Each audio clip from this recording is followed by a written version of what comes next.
I kept using my phone right before and after sleeping without me knowing. So recently I noticed this problem and decided to make an app to solve this and help improve my day. And I'll be talking about this app in this video, so let's go.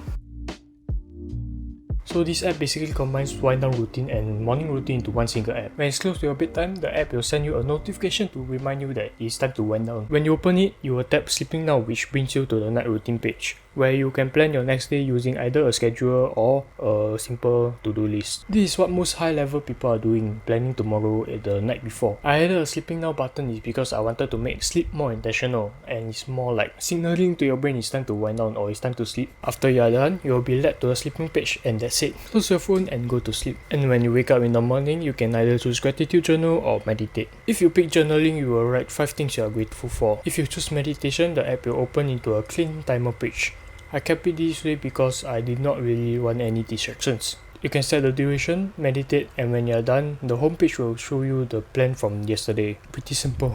How I came up with the idea is kinda accidental. I was testing another app that I built, and after a few days I noticed a pattern. Right before and after bed, I was using my phone.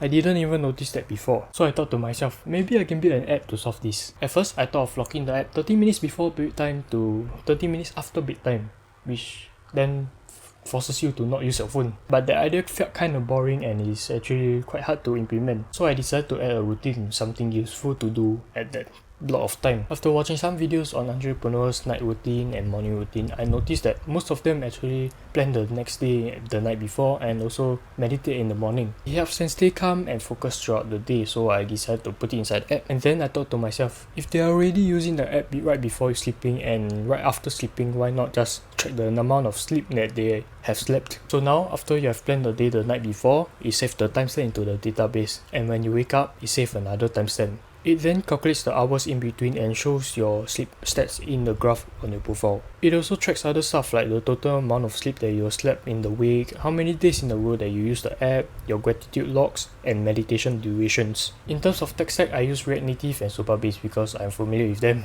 Setting up the app was pretty simple. I followed a tutorial by NetNinja to start the React Native project, and then use ChatGPT to help me code the pages. I did not really want to use software like Cloud Code or Cursor because I like to know what they are actually spitting out at me and not just let them do their own thing. ChatGPT then gave me a rough design to code the base functionality of the app. When the base foundation is done, I then redesigned the app on paper and then use ChatGPT to help me code it up. I then made some changes here and there, and which in the end I'm actually quite satisfied with the design. In the future, I might even add more routines into the app and even maybe allow the user to sync their smartwatches or the Warp or whatever thing that they are using into the app to help them track the sleep data, or even have an AI to help them suggest a bedtime routine based on the previous nights.